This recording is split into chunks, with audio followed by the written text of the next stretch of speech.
Hey there, Cheesemeisters. Welcome back to the Peach Pod After Dark. I'm Jeff, and 20 dwarves took turns doing handstands on the carpet. 20 dwarves took turns doing handstands on the carpet. And joining me on the other end of the internet, my host. I'm Leslie, and I feel like I should have a line. Can I have a line? I was hoping you would choose that. I loved that so much. Like Oh just yeah, trying to talk herself into a speaking role in a Hollywood production is the most extra thing you can do, and I love it. we love that easy pay grade. Like, Yeah, oh shit, they said something. Now we gotta gotta pay pay them him. more.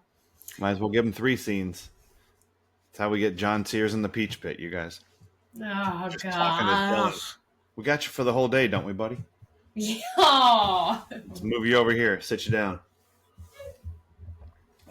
This week, Cheesemeisters, we are talking about Bugsy, the 1991 Don't Call Me Bugsy masterpiece. Written by James Toback and Dean Jennings, directed by Barry Levinson, starring Warren Beatty, Annette Bening, Harvey Keitel, Ben Kingsley, Elliot Gould, Joe Mantegna, B.B. Newworth. There's a lot of people in this movie. We are watching this in conjunction with season 4, episode 10, and I did it my way. I like the accompaniment that I was getting there from Ember. I know. I'm sorry. No, it was good. She smells food being cooked, so it's a travesty for her right now. I understand. That is rough stuff. Our spelling connection this week is Andy Romano. He was in an episode of TJ Hooker. He played Del Webb, who was like the designer of the flamingo. Okay. Yeah, Like I the think I know who you're architect. talking. Not the one who was in Oh Brother Where Art Thou. Not Virgil Waltrip. Yes. Not him. Um, he was like his assistant or whatever. But Dell was the other guy. When they were talking about whether they should take out the wall so you can see the pool. Yes. And The also, very wall. it's a load bearing wall. That's fine. Get rid of it. I've watched enough HGTV to know you can't do that unless you put in a support beam, and those beams are expensive. But this is a mid-century modern dwelling, so I think it's appropriate design-wise. Yeah. These are the things I know from watching television programs. Also, Brian Travis Smith played Chick, who was Virginia's brother when he comes in and he throws him through the window. Right, that guy. He's a different kind of spelling connection in that he was married to Holly Marie Combs from Charm. Okay. Oh, yeah. Okay. Yeah. So just a thing I saw when I was playing in the IMDb today. So Bugsy, Benjamin. Sorry, don't want to get stabbed or something. Yeah. You had not seen this before, correct? Correct. Did you have any knowledge of it, even of its existence, prior to like looking up movies to do about Las Vegas? Never heard of this film.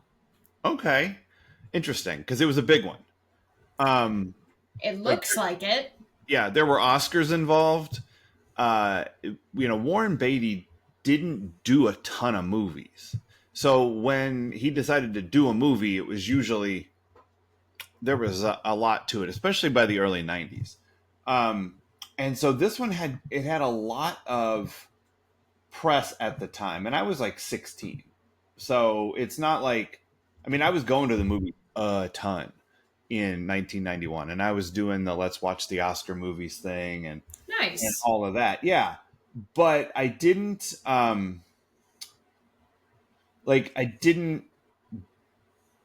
I don't know that I saw this one, but it was everywhere.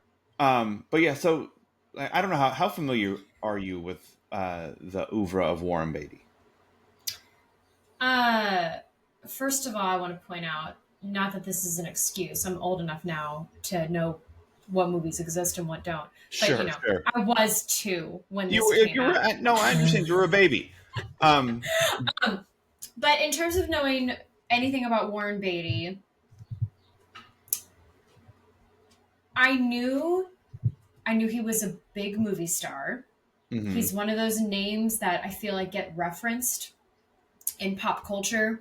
Um, and I can see now why, because I did read, like, I mean, he dated Madonna at one point.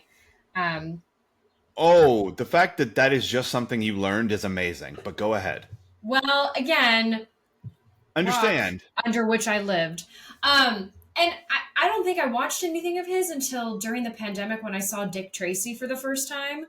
Okay. And I enjoyed it. I've heard it Sure. described as it's fine. I enjoyed it. I Yeah. just really like the style. Yeah. Um, I I have not seen all of that version, I guess the original of Bonnie and Clyde. Oh, it's a good movie. Um, yeah, he's totally just someone who's been there in the zeitgeist, Yeah. and there's been no reason other than occasionally flipping through Turner Classic Movies, being like, "Oh, I haven't seen Splendor in the Grass. I'll watch 30 minutes of it and get it Right. completely wrong and rewatch it in the future." Come Waterfalls. Yeah, or like, "Oh, Bonnie and Clyde is on. I'll watch 30 minutes of this." Sure. Fuck, it's the Dust Bowl. No one cares about the Dust Bowl. Sorry, Kansas. Um, Mm, yeah, and sorry to, is that Faye Dunaway? No. yeah. Oh, it Yeah. is. And I mean, sadly too, the biggest thing I know him from, yeah, I'm gonna say the biggest thing I knew him from was the whole Oscar flub a few years ago. Like, that's making me sound so much younger than I am, It really but does. That ages you down considerably. You should put that on your resume. did it knows Warren Beatty from La La Land flub. Yeah. And yes, I'm Like, fine with that because I don't want Moonlight to be associated with just an Oscar flub. It no, deserves to I be get it. acknowledged for more than that. Yeah. I do think you should be like, can play 18 most associates Warren Beatty with the thing that happened 5 years ago. With the fuck up and for throwing Faye Dunaway under the bus. Yeah. Okay. This has gone places. I didn't even. You know what? I'm not even upset about it. I plan on. No, I'm just confused. That's all. I'm Like, like, I'm gonna shit on this movie. Not like okay, crudely. interesting. I'm not crudely. Like, I'm gonna try and not go off the rails here, but just like, No, I go tried wherever so you hard want to to go. find something that wasn't a white male ensemble film, and I failed. And now I'm like, well, here we are. I'm gonna go That's off. that's true. That's true. This is, I would say, first and foremost. I never know where we're gonna go. Right when we sit down to talk, I have notes. I have things I want to talk about. Sure. But I don't. When then you say stuff, and I'm like, well, let's just talk about that. Um. So I don't know. And see, I've lost my train of thought from what you made me think of just a second ago. Oh man, The La La Land flub, the Oscar flub. right? We'll call it Oscar flub. Neither movie really should be besmirched by that moment. No, it was something about like then all of a sudden you were like, I hated it. Oh, that's what it was. I remember. So I don't know where we're ever going to go when we start these conversations, but I did have as my number one thing to talk about how this movie was a personal failure of yours. Like Yes. that's really what it was. I was like, well, what we're going to talk about is how Leslie messed up. I messed up. I mean, listen, I tried to research more. I threw out suggestions. Mm-hmm. They were met with crickets. And then I just agreed to Bugsy because I was like, it's something I don't know. And I see a woman on the cover. Maybe there's hope. And then I think 30 minutes in, I went, I have fucked up again. I must do more work. So, America, world. I mean, here's the thing.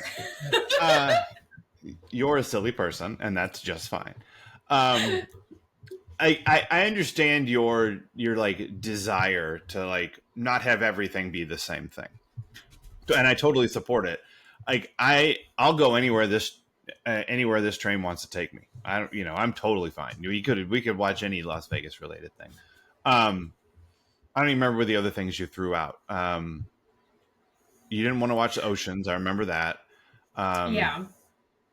And Tiny Elvis, I thought would have been great, but that's only like one sketch, not a whole movie. Yeah. Wasn't going to do The Hangover. Right. I'm good. I don't need to do The Hangover. I watched it. You didn't It's seem fine. eager for it either. Yeah. No, I wasn't going to push it because like it's fine. Like the first one, I had a lot of fun watching it, and it's very much a Las Vegas movie in ways that this isn't. Like, this is a Las Vegas movie, but it's very different. It's not. So, like, I think you succeeded in choosing something that's not the normal choice when you're going to watch a movie about Las Vegas. True. I do feel like we may have missed out on the Tiffany Haddish, Wesley Snipes Hot Mess Express. Oh Lord. Yeah, I don't know about that. I mean, I've never heard of it, so there's that. Well, sure. I hadn't either. Yeah, and I like Tiffany Haddish, and I don't want to watch something where I'm going to be like, oh, I think I might have to shit on this. Like, you know what? It could have been great. I don't know.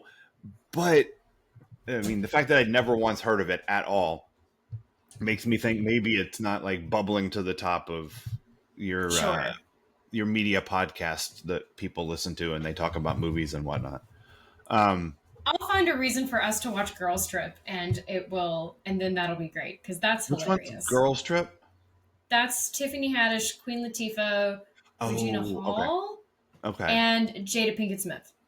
Oh, I have a wonderful idea for when to watch that. There's a girls road trip episode at the beginning of season 6.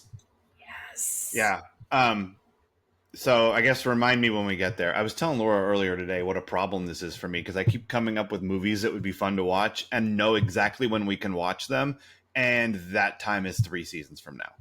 Damn it. Like, it just keeps happening. I'm like, oh, this would be really good to. Oh, we can't watch that until the middle of season 8 or whatever.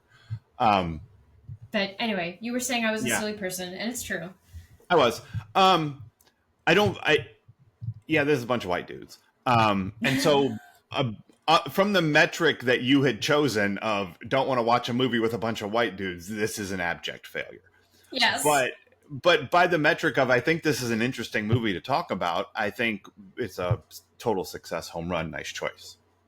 Yeah. So, yeah. So what I was getting at the, 12 minutes ago, before we went wherever we went. So many paths. Yeah. The Warren Beatty of it all.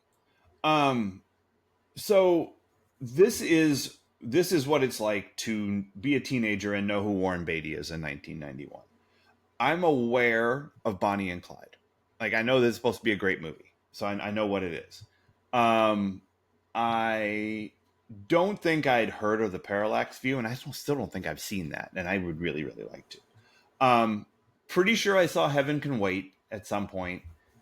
And then in 1987, a movie is going to come out starring Dustin Hoffman, who I know, and who is like great actor guy, right? And again, this is 1987, so I'm like 11, right? I just know Dustin Hoffman. He was in Tootsie. Like, I know that. And Warren Beatty, who I also know is big movie star. And these two guys are going to be in a movie together. And it's going to be a fucking thing. And it's Ishtar. And your face indicates that you don't understand that Ishtar is in the running for, like, biggest flop of all time.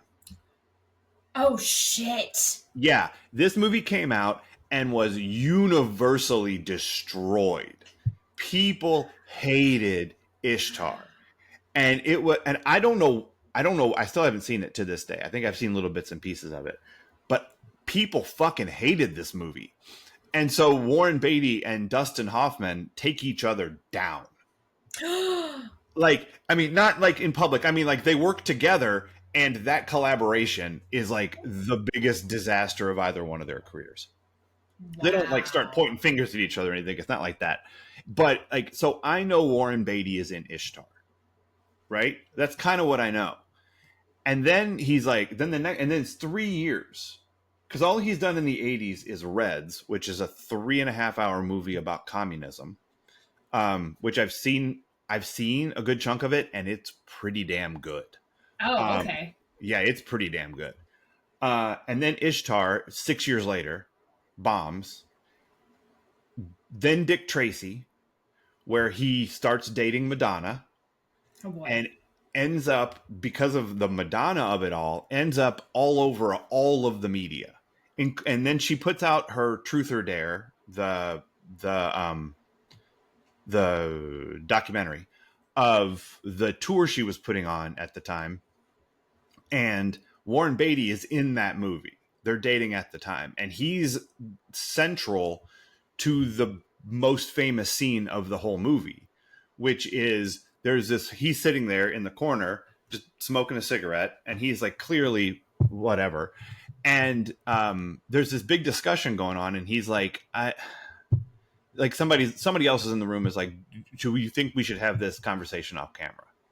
Like, Yes. maybe this isn't right for this thing. And somebody asked Warren what he thinks, and his response is she doesn't want to live off camera. Yeah. Like, what's the point of doing anything if the cameras aren't rolling? Did you also just learn this from 60 Songs That Explain the Aughts? No, because I remember this. I totally just learned this. I kid you not. I was listening to the Jenny from the Block episode. Yeah. And they detailed this beforehand. Yeah. Yeah. Yeah, exactly. Yeah. So this, I didn't know. I knew about this at the time. I'm telling you that when Bugsy comes out, this is who Warren Beatty is. Got it. Okay. He is movie star. He is Ishtar. He's dating Madonna. And then this Bugsy thing starts to bubble up. Hey, Warren Beatty's doing another movie. He did a movie in 1975, 3 years later, 3 years later, 6 years later, 3 years later. This guy doesn't work. He doesn't churn them out. No. So we're up at 1990, and all of a sudden he's doing Bugsy the next year. So it's like, wow, Warren Beatty's doing, like this was like a story, and then all of a sudden you hear he's broken up with Madonna and he started dating Annette Bening. So all this shit is happening in the zeitgeist. So I knew about Bugsy, is my point. Got it. And that's what I knew about it. So, and then it was like Oscar bait. Holy shit, this movie's really good. We're not looking at Ishtar. We're not even looking at Dick Tracy, which was colorful, but fine. Like it's a cool looking movie. Yeah. I'm not sure it's any good, but it's cool looking. And I think much like this movie, I think that's what Dick Tracy had going for it. Like Warren Beatty can churn out a very cinematic movie and it works. Uh-huh. Honestly, I could go with the story of Dick Tracy more than I could buy into this story, because I think I texted you at some point, like, I'm not sure I could think of any other point in history I could be less excited to learn about. Interesting. Because this is World War II. Like, this is what's happening at home. But it's a mobster. Okay, so you're not interested in the mob stuff. I'm not. And another thing I was pointing out to a friend earlier, I said, this movie and Tombstone have something in common where, like, these are the two genres that Hollywood was created for.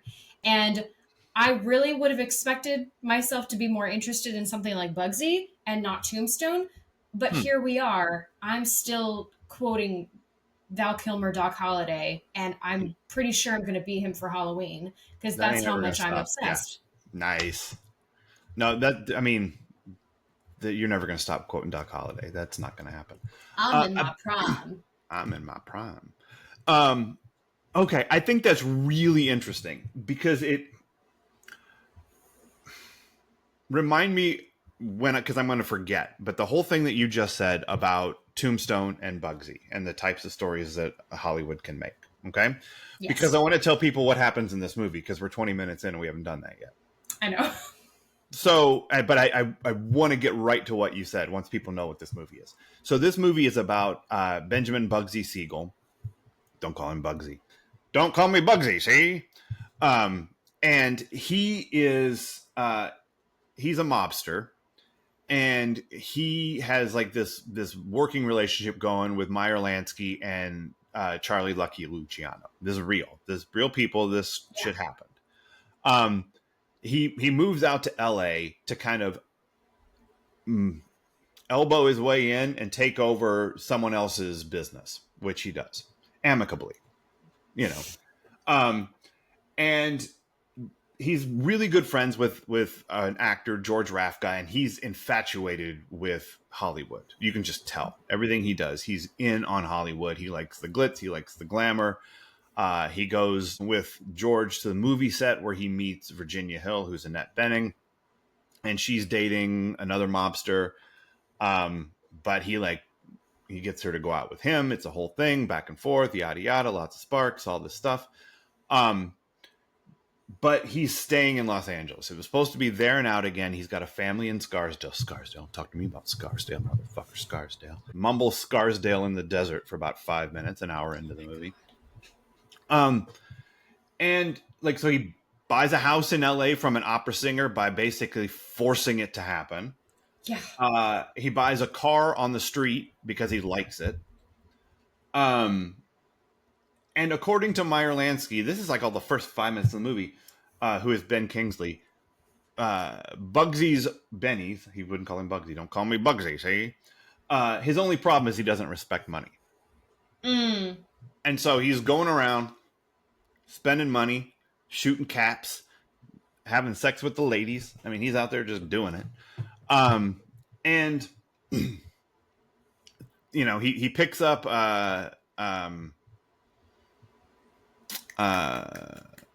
Mickey Cohen as his enforcer, the guy who's running his operation, and the two of them are bouncing around LA flexing. And then they go to Las Vegas, which is nothing. It's just like a little shithole casino that that just turns a profit. It's just a money maker. But he takes Annette Bening out there, and she's like, "This is a shithole. Who the hell would ever come out to this shithole? Shithole." And she's not wrong. She's not wrong. So Bugsy shuts it down. And he's like, "Benny, sorry, don't call me Bugsy, see?" Benny shuts it down because it's aesthetically unattractive. And he's going to get in trouble because all of the guys who make money off of this thing are like, "You can't shut this down. This is our bread and butter." And so they're driving back, and he gets out because he's mad about Scarsdale, see? And then he has this epiphany that that was the right business for here. It was just the wrong presentation of it. And it can be so much bigger. Yeah. It can be, because everything's legal in Las Vegas. It can be gambling. It can be prostitution. It can be glitz. It can be glamour. It can be what we've got in Cuba, but in America. So they can't kick us out. And if we're running Las Vegas and we put in the schools and the infrastructure and the hospitals and the churches, we're running a city. We're running a state. We can choose the president. Also, not for nothing, I'm going to go shoot Mussolini probably. Oh, my God. Uh-huh. And he gets his people on board with it, and it's a story of how he got the Flamingo made, which is basically the start of the Las Vegas that we know today. And then he gets killed by somebody, and it's still unsolved to this day who killed Bugsy Siegel. But it could have been about half a dozen people in this movie who killed it. So that's what this movie is, right?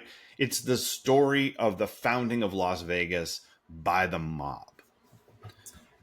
Sure is. Well done. Yeah. So this is what I had so many fucking notes, and this was at the bottom of it. It's the one that I just came up with 5 minutes before we sat down to record. And it ties in directly to what you were just saying about the two types of movies that Hollywood is designed to make, especially through the first 60 years of Hollywood's history. Yeah. Westerns and crime pictures. Right? And the thing about both of those, the reason they're related in my head is, and it's what you said, the stories that we tell about ourselves are as important as anything. The stories we tell about the history of who we are as a people is a huge part of our cultural identity. And Hollywood in the early days, lots of westerns, lots of crime pictures, right? Mm-hmm. And the stories of the westerns are so much about that rugged individualism, the righteousness in the face of lawlessness, the righteousness of our desire to take over the country and kill all the Indians, because go us. Um, but it's so much about who we are as a people, and it's that part of it, right? It's that westward facing, we're gonna expansionist, um we're tough, we're strong, sure, we'll love the ladies, but it's like it's it's that part of America. Yeah. This is what I wrote down. This is a truly American story. This was my note. Yep. It's glamour, it's sex, it's crime, it's power, it's immigrants, right?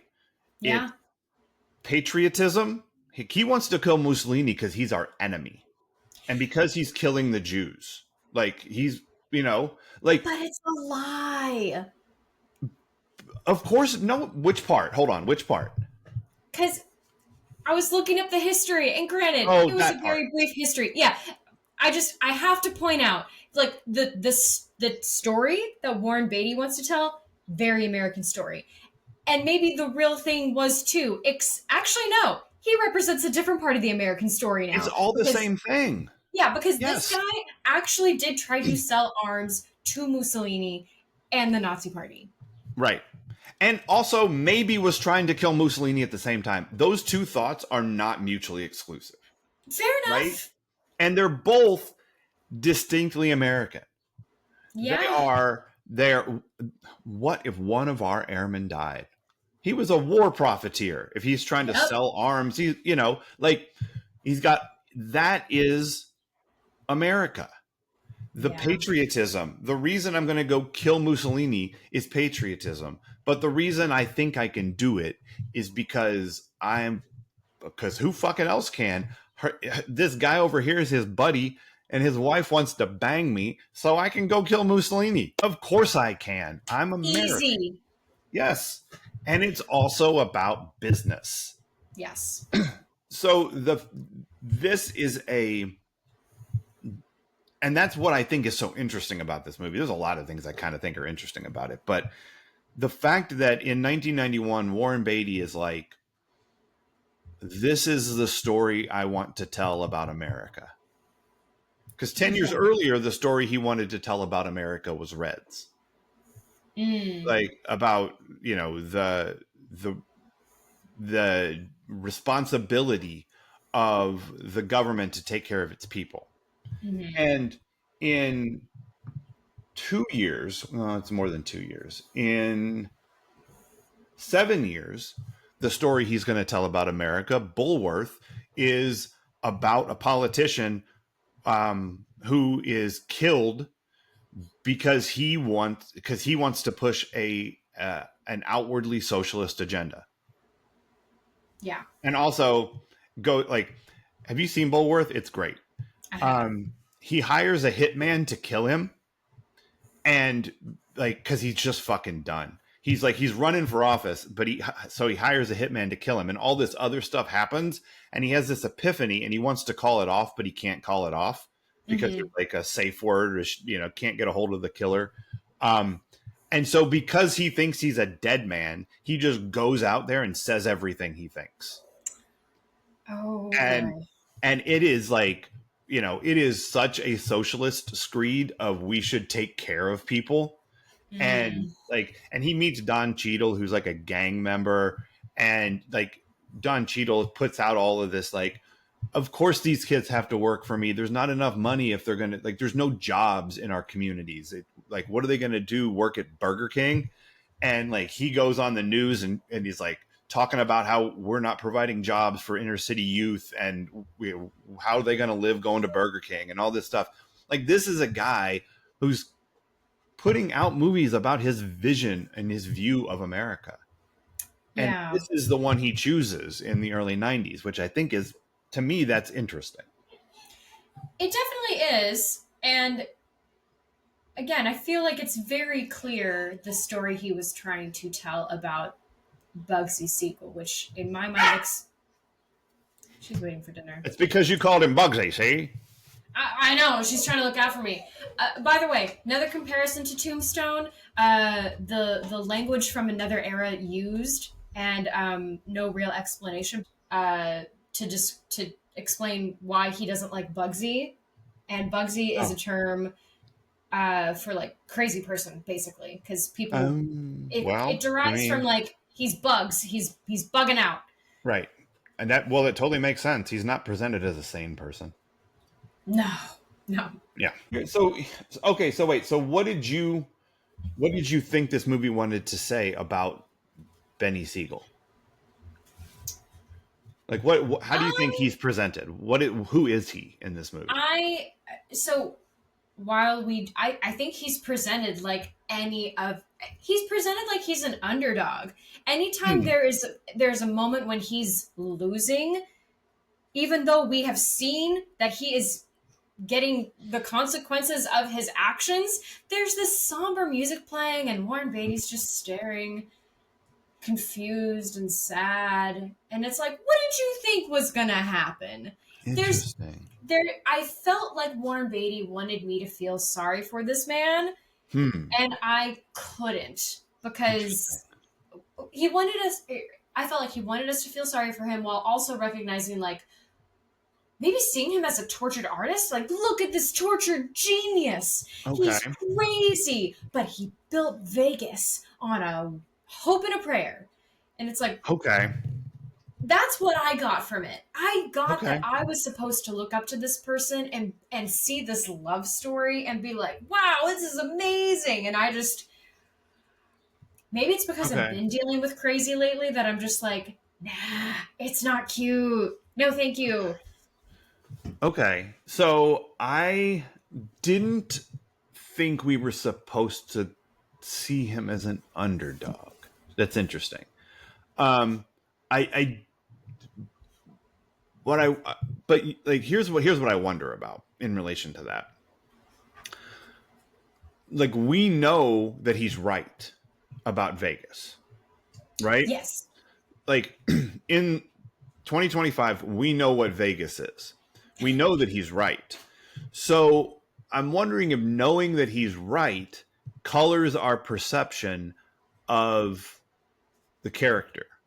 Like, because we know that he's fighting against people who like are saying what you're doing is nuts, when we know in fact that it worked, like Yeah. that puts us in the position where we have to agree with him because we know how it turns out. True.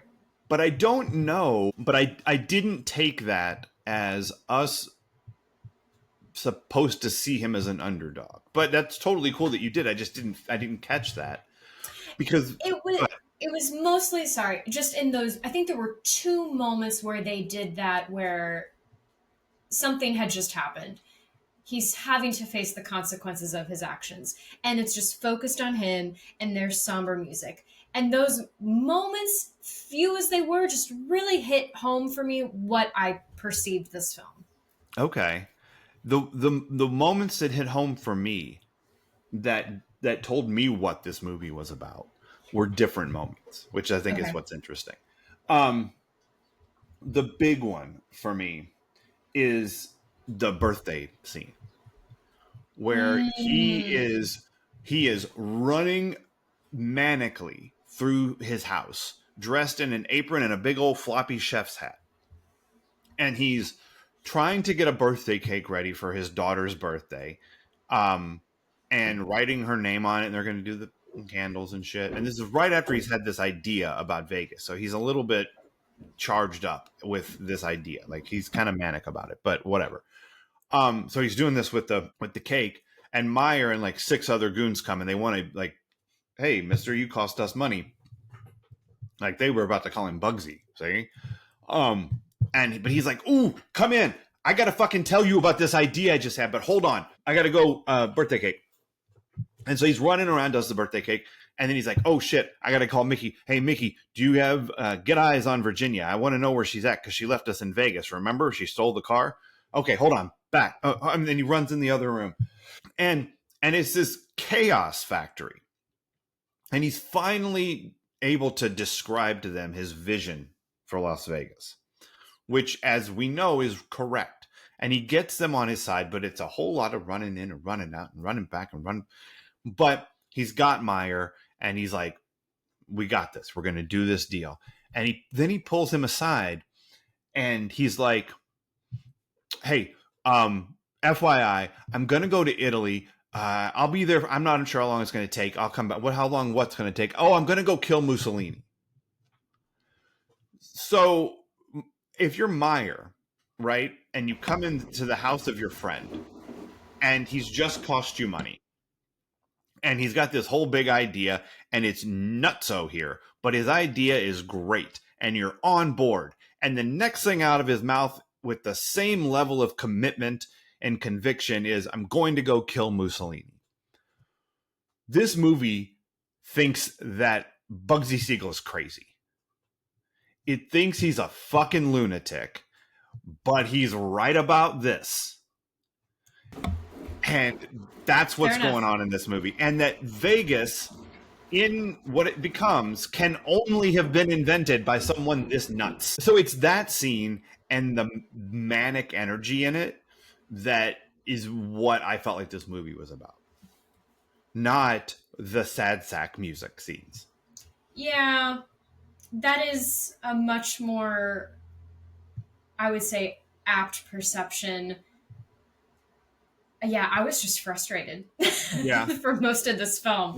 It was, but that's not to say it was without its interesting moments. And that scene was one of those. He did do a good job, I felt, of switching from charming to crazy in such a subtle way. Like, it's always hard to describe how actors play crazy, but you have to play it with the notion of, like, nothing I'm saying or doing is crazy. You have to believe that everything you're saying and doing is absolutely logical in order to play it well. Yeah. And, like, he could have so easily gone off into big mob guy trope, and he didn't. No. He played it like Jack Nicholson played the Joker.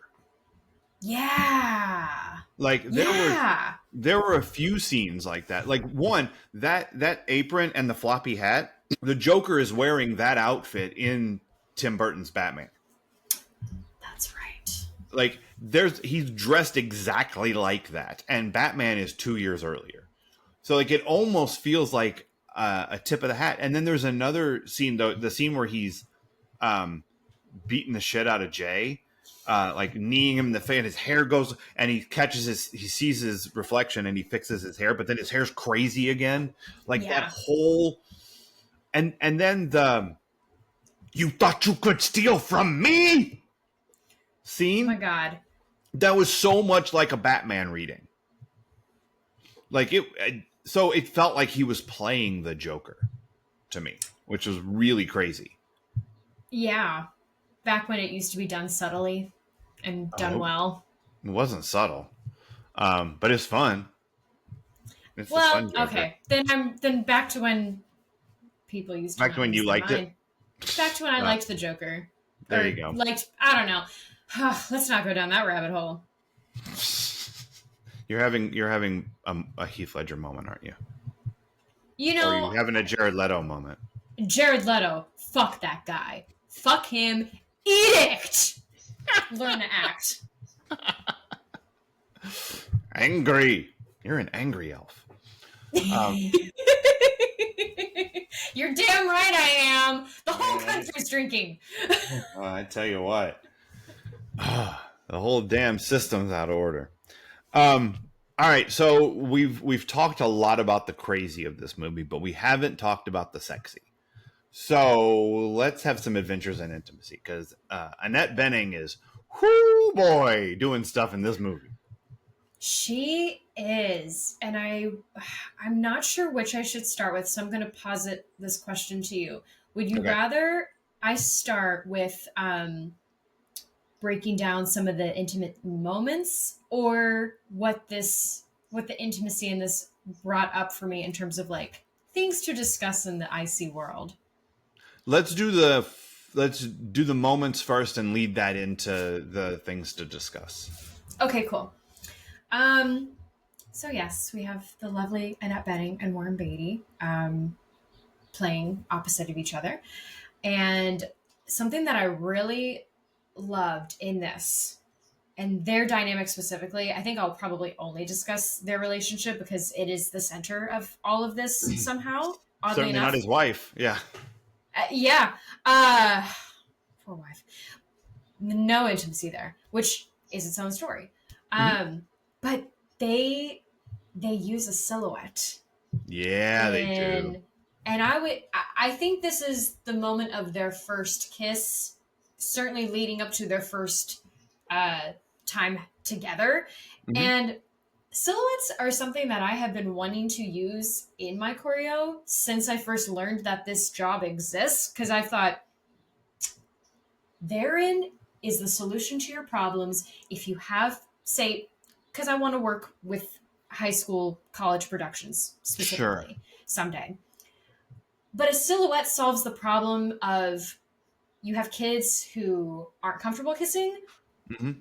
Yeah, you just have people who aren't comfortable kissing. Case closed. You have a silhouette. You don't have to do it necessarily. You can mimic it. Now, Yeah. in this situation, they definitely kiss. It is, but it's doing something clever and artistic with this scene. It's once again showing us that Bugsy is a Hollywood man. He Don't call me wants to Bugsy, see? Yeah, he wants to be on screen. He wants to be in the biz, Yes, and by he the biz, I does. mean the industry. Yes, he does, and yes, you do. Yes, you do. Yes, they do. Yes, they do. Reference. I know. Welcome to that party, everybody. Yeah. And maybe by the use of the silhouette, it romanticizes what the order of operations is next, because they've been doing this dance around the room, and she's clearly leading it, and she's got the power, which is interesting because he's clearly used to having the power. But I think he's also letting her have the power, because I think he could take it at any moment if he wanted to, but he's enjoying letting her feel like there's so much unspoken kink in this. Yeah. Once again. And that is one of those scenes where the sub really having all the power.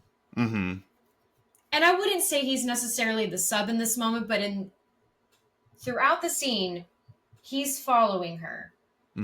She's making sure that he follows her, that she's the one leading this. But it's really also kind of him.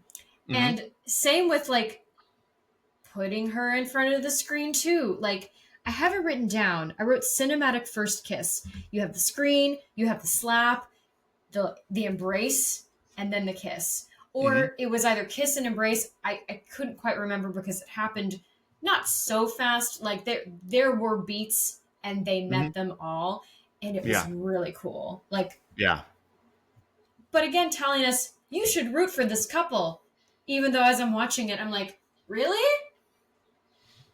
Okay. Okay. I don't know if you're going to get to this, but I want to ask you about, do you have another scene that you want to talk about with them? Because I have one in particular that I'm curious about. One more. Okay. I thought the goodbye kiss is where I finally felt the love between them. I really did not feel love between them until that scene. And then I watched it and I went, I'm watching Warren and Annette fall in love with each other. Yeah. And it's not,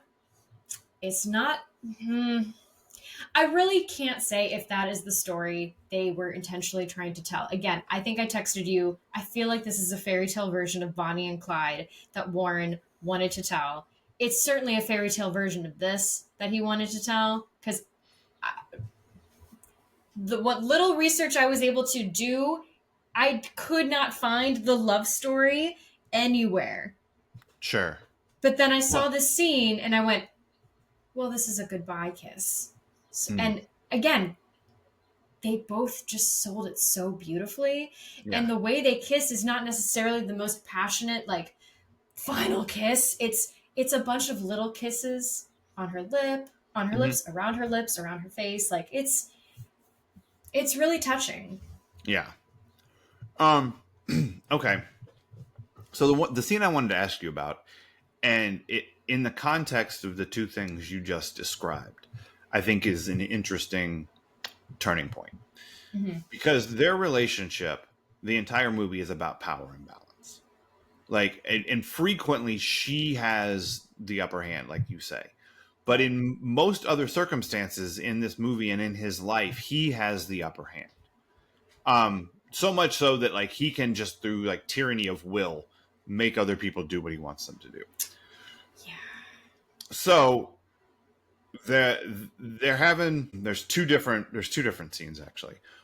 One of them is the fight they have at the table where she throws the ashtray and hits him in the head, Uh and huh.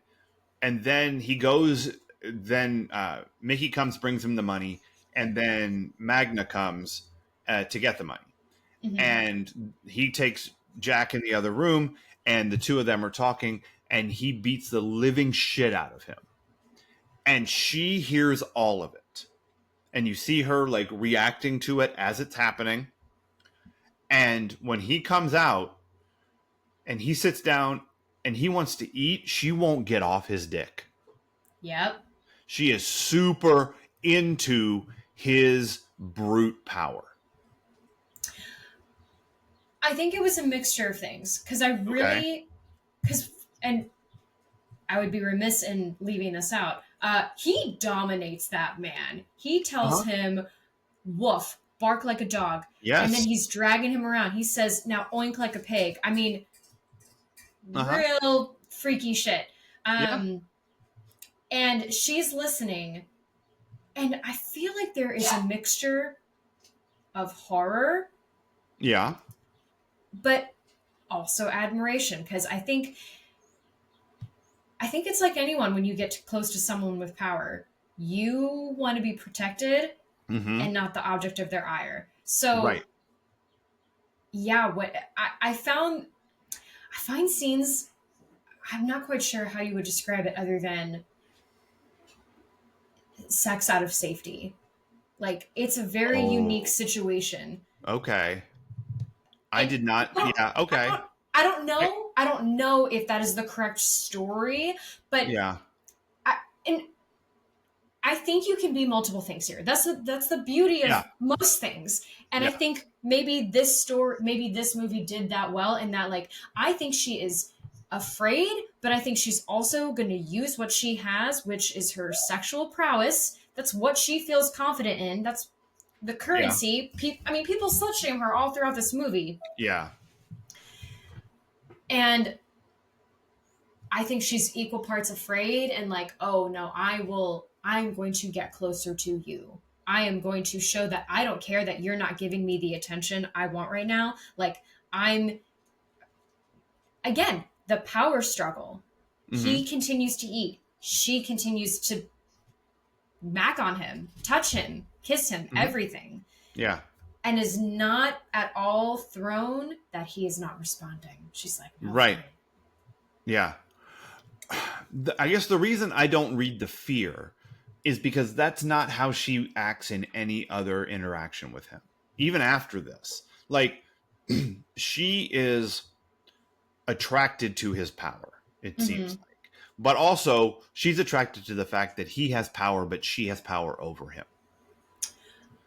Maybe it's not fear, but astonishment at like you can have a realization about yourself when you see something in someone that you like, Mm-hmm. lust for, like something that is reprehensible, but then I think you can have that self-discovery and be like, "Oh, and maybe that's what we were watching, and maybe that's her why she responds the way she does." Yeah.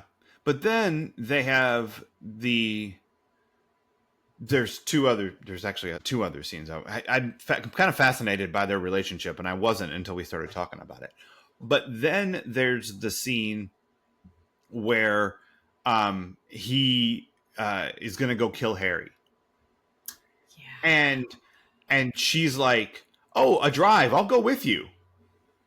And he's like, "Can you just let us fucking take a drive?" Like, she's just not picking up the hint that this is bad. And neither is fucking Harry over here. He's like, "I like going on drives at night." Yeah, it doesn't end well for him. But she doesn't know the whole fucking time that he's going to go kill Harry, because when he does, she is angry and a little scared, but mostly she plays anger.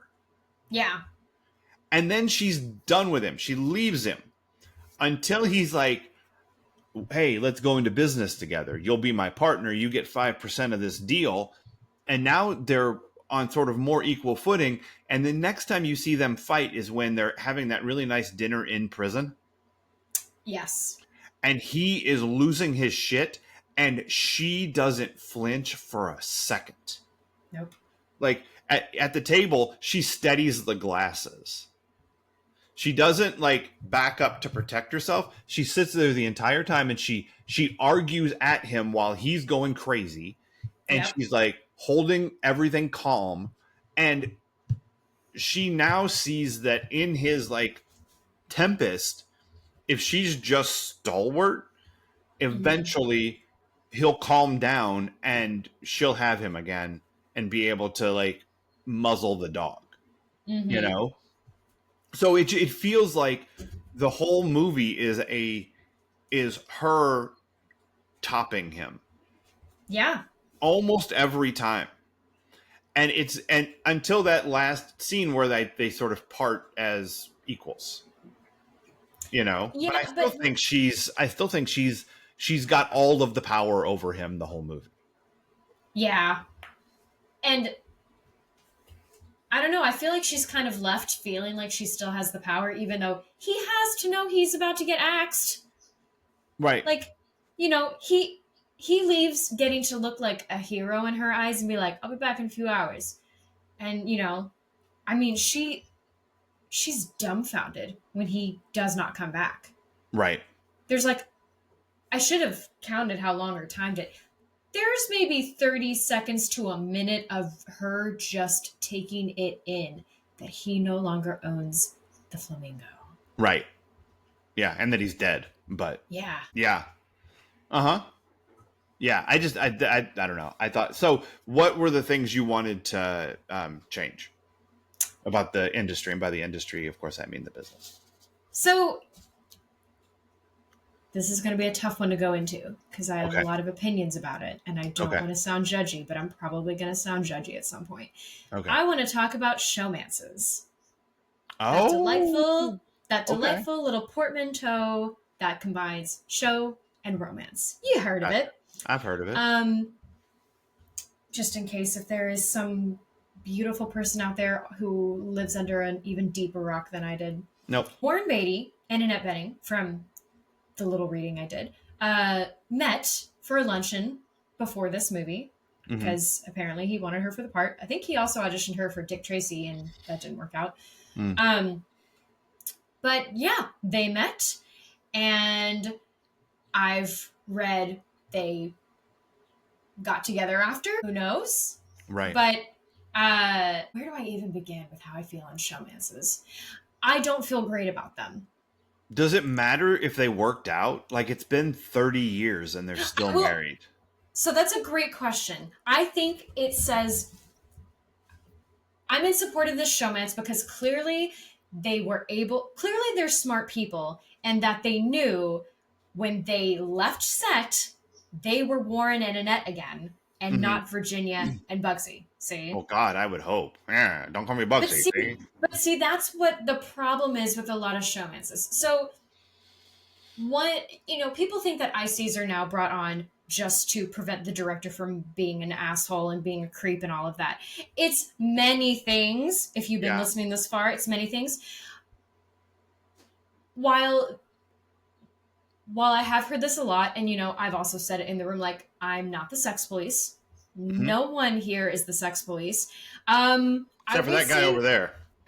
Yeah, what are you doing here? I mean, it's like any work situation. Of course, dating coworkers is not recommended. Like, I don't know why it is.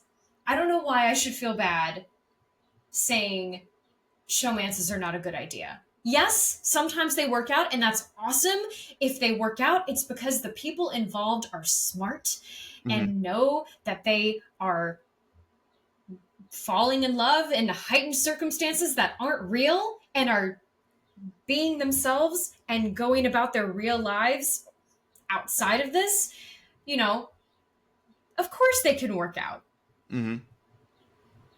I think my problem is usually is other people's reaction to it, because I think, unfortunately for actors, anytime you have anytime someone has done method, even though this should not be lauded and applauded like it is, people look at showmances and then are like, oh, well, they weren't really acting. They were just playing themselves falling in love. And it's like, no, people can differentiate the two. People can act out falling in love. I do it all the time.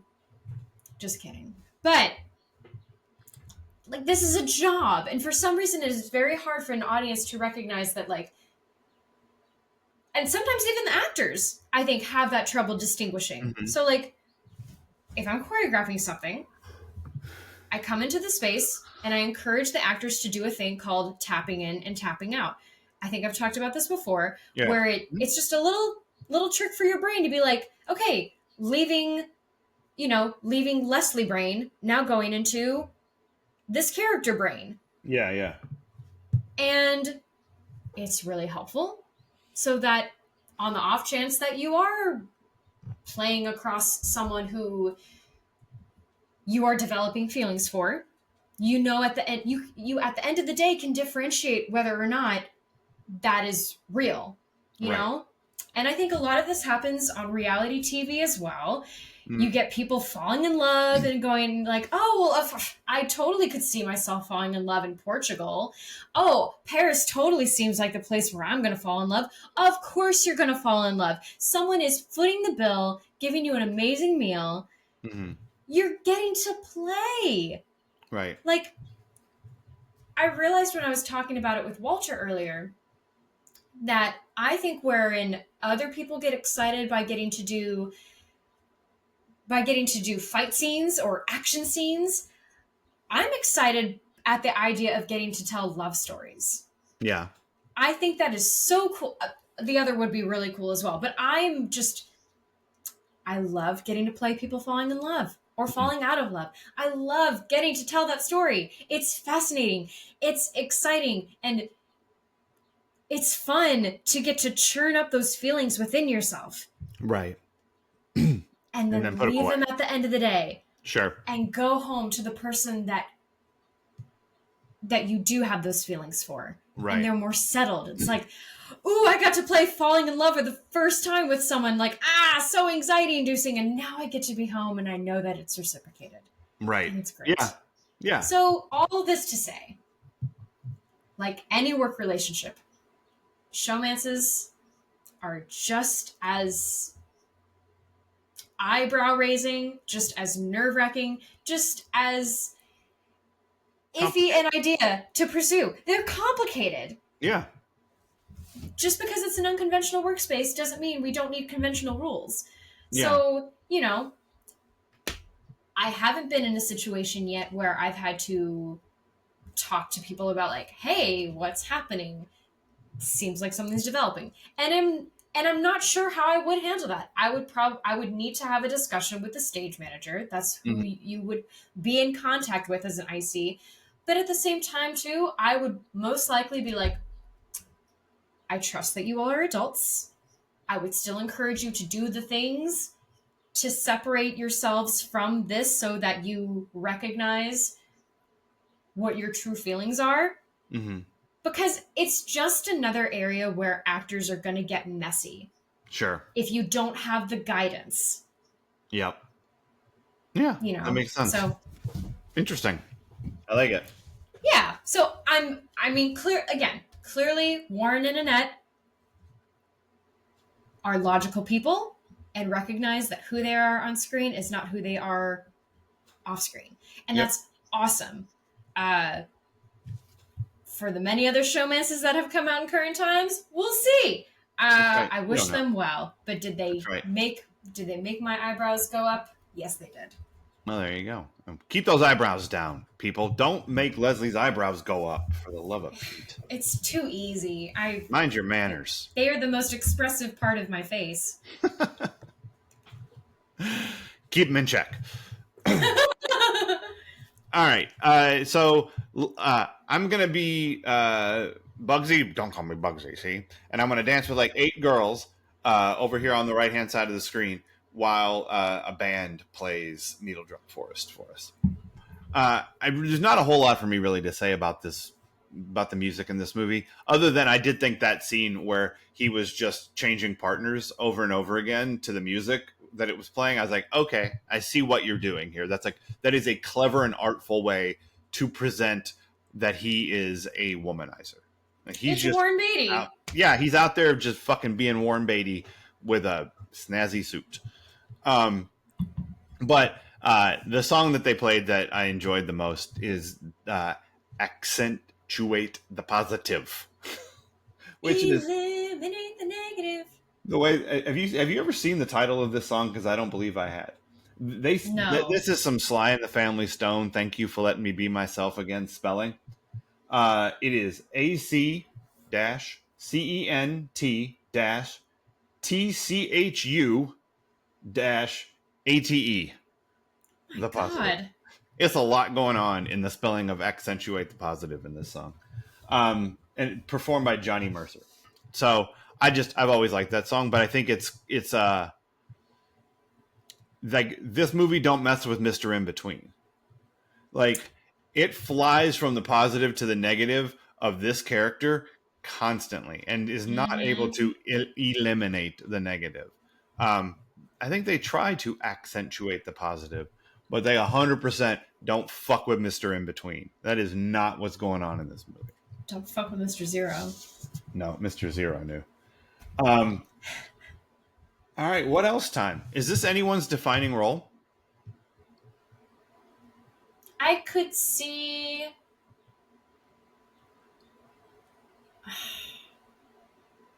it being Warren Beatty's, but I don't think it is. I think that's Clyde Barrow or Dick probably. Tracy. Yeah. At least for you, Dick it's Tracy Dick for Tracy. me. Yeah. Yeah. Yeah, I think Warren Beatty is kind of Warren Beatty, but you know, it ain't Ishtar. At least he hopes it ain't. Annette Bening, I know her mostly from American Beauty, which is unfortunate. Yeah, that's rough. Yeah. Just holding space for that movie for a minute. And everyone involved except for the one who doesn't deserve it. Anyway, Annette Bening is great. Yeah, she is. I enjoy her. This is her like most on fire. Yeah. Role. Like she burns throughout this entire movie. I think she's great in this. Like so fucking good. I don't know if it's her defining role. But she's really, really good. I think Annette Bening is her defining role. She's just... I think she kind of is too. Yeah. Yeah. And like, you know, Virgil T. Waltrip's in this movie, but this ain't his defining role. He kicks people out of the Woolworths. Yeah, it just doesn't feel like that. All the people in this movie are like Ben Kingsley is fucking Gandhi. Everybody, like, yeah, he's been in a lot of stuff, but he's Gandhi. What are you gonna do? Or what's his name in Schindler's List, which is really sad that I don't remember his character's name. But again, not really on my rewatch list. And Joe Mantegna, not his number one role. His defining role, there's 2. One is as the voice of Fat Tony on The Simpsons. Oh, okay. Hey, Fat Tony, still with the Mafia? Well, yes, I am. Thank you for asking. Yeah, he is the deliverer of one of my favorite bits ever on The Simpsons, which is when Fat Tony loans Marge money to start a pretzel company, and he comes to collect, and he's like, it's not me so much, it's my wife. She said, it's always, where is the pretzel money? Are you getting the pretzel money? Why aren't you getting the pretzel money now? When are you going to be getting the pretzel money? And so forth. And I'm a big fan of trying to get the pretzel money. But the other thing that Joe Mantegna is his defining role is as guy in Vegas who called me and everyone else I was in the room with degenerate gamblers for about 20 straight minutes. Did I not tell you this story? No. We were in Las Vegas one Derby day. So we posted up in one of the sports books, and we were just going to watch sports, bet on things, bet the Derby, whatever. And as part of their event for the Derby that day in this sports book, Joe Mantegna was going to come down because he was doing a play about Brooklyn, and I can't remember which one it was, in Vegas. So he was performing in Vegas. So he comes in and he gets a live mic for 20 minutes. And this guy hasn't written anything. He's got nothing. It is freestyle mouth vomit for 20 minutes. And he calls everybody degenerate gamblers like 25 times. I'm like, does he not know who his audience is? I mean, yes, but also look at where you are, dude. Like, it's a real weird move on your part. And so that's Joe Mantegna's defining role, is guy who called everybody in Las Vegas degenerate gamblers for 20 straight minutes. It's a weird flex. Indeed. Yeah. It's not Elliot Gould's defining role. Nope. Is it Bob? Or is it Hawkeye? Or is it, I know, it's the dad and friends. It's Mr. Geller. I love him. Why don't I remember this dog? Why would you serve something on such a sharp stick? It's a good question, Dad. It's fair. It's a good question. Don't poke yourself in the mouth, Elliot Gould. I don't know. He wasn't nearly as sexy in this as he was in Bob and Carol and Ted and Alice. No, that's true. Although probably just as hairy. Yeah. But much grayer and less fit. Sorry, Bob. I don't know what Harvey Keitel's defining role is. Harvey Keitel. I don't think it's this. No, Harvey Keitel's defining role is his own penis. Because Harvey Keitel's dick is in a lot of movies. Wait, really? Yeah, he's done Full Frontal in like 4 or 5 different movies. No, his defining role is either as the wolf in Pulp Fiction, or his role in Reservoir Dogs, whose name I can't remember. It's such a shame. I feel like there were so many daddy potentials in this film, and none of them. You didn't feel any of them? No. I'm sorry. Anything else? I don't think so. All right. So what is this the EST of for you? This is the dumbest thing someone has ever done for love. It's created Las Vegas. Yes. This is so dumb. He's just like racking up the bill more and more, like, no, it's got to be this way for my flamingo. Oh my god. Which is like, what a weird nickname. May not have even been an accurate, like, I was reading some about the real Virginia Hill, and once again, I'm just like, where the crossover, where the love story happened, I don't know. Yeah. But can we get a movie about her? Because her life sounds fascinating. Yeah. I don't know much about it, but she was also in the crime world. Like, they made her look like she was just some Hollywood actress. But no, she had been in crime syndicates already. She knew what was up. Well, I mean, she knew, Harry, because it's Joey's girl. Yeah. Like everybody knew her from all over the place, including Gene Krupa. You like drums? You like drummers? What about bullfighters? I knew about some of the bullfighters. I think this is the most manic. I don't know. This is maybe the most.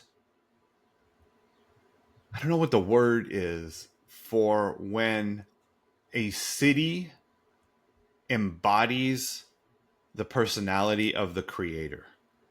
Oh But shit. that's what this is the most of. In this also seeing this movie and how like connected his personality is to what Vegas becomes, it makes the joke on The Simpsons even funnier when someone describes Branson as Las Vegas if it were created by Ned Flanders. I'm like, fuck, that's got layers now that I've seen how crazy Bugsy, don't call me Bugsy, see, was in real life. So Vegas, baby! Vegas! Yeah. All right. I think once again we have proven my theory that everything comes back to Aaron Spelling. Even Bugsy. Don't call me Bugsy, see? I'm gonna just do that now in episodes. It's gonna come up just as much as what if one of our airmen died? Or That's right. I practice falling all the time. I throw myself on the ground. Nah, I can still see your face. So join us here on Wednesday, Cheesemeisters, when we watch season 4, episode 11, Take Back the Night. It's going to be filled with something, probably rage. And join us here next week. We haven't discussed really what we're going to watch. What the fuck could we watch about? I do have a thought that goes in a different direction, and it's just one of our guest stars and a movie they were in. Cool. Yeah, instead of being about taking back the night in any way, shape, or form. So we can discuss. So next Friday, Cheesemeisters, come and watch us talk about a movie that's 100% not about rape. Sheesh. Oh God, I'm not doing it. We're going a different direction. No interest. If you're here to see me mad all the time, like, I'm flattered, but no, I don't want to be that way. No, you can't live you have to be able to tap in and tap out of that shit. Exactly. I'm using the tools. High five. I'm going to do my damnedest to somehow be funny when discussing it because, listen, if you've experienced some heavy shit, you got to be able to make jokes about it. Uh-huh. And I can't be yelling the whole time. I can't be yelling the whole time because this is all shit people should know. I'm going to make jokes. We're going to have fun because how can you take this seriously when what they give us is what they gave us? How can you not go for 45 minutes in the most fun and have the most fun with it that you can? So that's why I'm thrilled that you're going to be angry because there's some stupid shit and it's going to be kind of fun to talk about. So, but until then, Cheesemeisters. Cheers. Cheers.